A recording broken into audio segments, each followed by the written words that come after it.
हम कहाँ जा रहे हैं? मेरे अम्मी अबू के घर। मेरा घर चलो ना। पागल हो, तुमने शान की बात नहीं सुनी थी? जुनेद बहुत अजीब इंसान है, अपने भाइयों और अपने दोस्तों को इमोशनली ब्लैकमेल करके कुछ भी कर सकता है वो। बस अम्मी अबू घर जाते हैं, सुकून से रहेंगे, थोड़े महफूज रहेंगे। अल्लाह मालिक है। पहले वो जो नहीं हमारा क्या बिगाड़ सका है जो अब बिगाड़ लेगा। शुक्र करो कि शायान वक्त पर आ गया था, वरना तुम्हें सड़क से उठा के ले जाते वो लोग।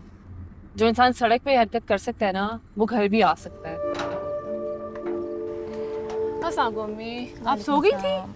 मैंने आपको हाँ कॉल बेटा, तो की थी। नींद आ गई थी। अम्मी मेरी दोस्त है वालेकुम रश्तीना। सलाम। आ जाओ आ आ जाओ, जाओ। अंदर आ जाओ। अम्मी ना सही कह रही थी, मैं ना बचपन से उल्लू, सारी सारी रात जागती थी। अम्मी अबू 10 बजे सो जाते थे तो मैं चुप करके आती थी बाहर, और मैं बाहर आके बैठ जाती थी। और सुबह जब अम्मी अबू स्कूल के लिए उठाते थे तो ये गुस्से वाला चेहरा और सोती हुई शक्ल के साथ मैं स्कूल जाती थी।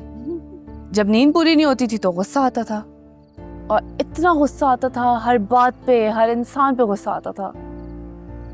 मेरे स्कूल में ना लड़ाई की वजह से मेरे दोस्तों ने मेरा नाम लड़ाका रखा हुआ था।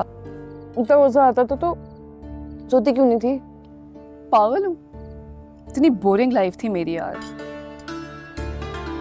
पूरा दिन ना बहुत उलझन वाली कैफियत रहती थी, लेकिन जब रात होती थी ना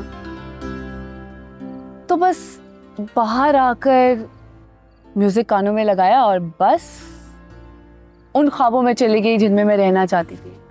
और पता है क्या, उस टाइम पे ऐसा लगता था जैसे मेरी जिंदगी में ना सब कुछ ठीक हो गया है और मैं बहुत खुश हूँ। उस टाइम पे ऐसा फील होता था।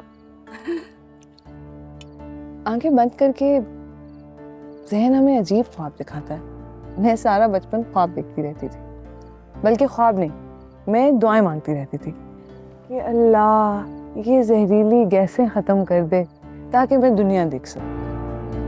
18-20 साल तक मैं आगा जान की कहानियाँ सुनती रही, वही मेरी दुनिया थी। तो मैं आंखें बंद करके आगा जान की कहानियों के बारे में सोचती थी और उनमें हकीकत के रंग भरने की कोशिश करती रहती थी। यही मेरी दुनिया थी। हमारे जहन की बनाई हुई कहानियाँ तहखाना ही तो है। कैसी तहखाना है ये? मुझे लगता है आपका जहन आपको वही चीजें दिखाता है जो आप सोच रहे होते हो। जहन हमारे साथ खेल खेलता है। ये ऐसे है कि सोचो कि एक टीवी है, टीवी में 80 चैनल है, लेकिन जब हम कोई एक चैनल लगा लेते हैं तो हमें बाकी सारे चैनल नजर नहीं आते। अब ये तो नहीं है कि बाकी सारे चैनल होते नहीं हैं, वो वही होते हैं उसी टीवी में मौजूद, लेकिन हमें नजर नहीं आते क्योंकि हमारा जहन उस एक चैनल पे अटक जाता है, हम उसी में गुम हो जाते हैं। यही जहन का खेल है। तुमने कभी रस्सी टापी है? बहुत। मुकाबला करो। हार जाओगी तुम, लेकिन हारती नहीं हूँ मैं, पर रस्सी है तुम्हारे पास। स्टापू खेलते हैं। स्टापू? मैं सिखाती हूँ, आओ खेलें। चलो मजा आएगा। हाँ, ये पत्थर ना हम नंबर से फेंकते हैं, ठीक है? ये मैंने फेंका और एक टांग पे अब उन नंबर से जाना है, ठीक है? मैं करूंगी, इसके बाद तुम्हारी बारी है। भाई मैं तो चैंपियन थी, अपना देख लो।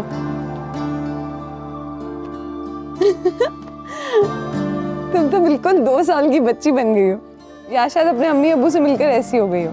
ऐसे लग रहा है किसी छोटे से बच्चे को पार्क में निकाल दिया हो या किसी कैदी को जेल से निकाल दिया हो। तुम्हें पता है, जब मैं घर से जा रही थी ना तो अब्बू ने मुझे बहुत रोका।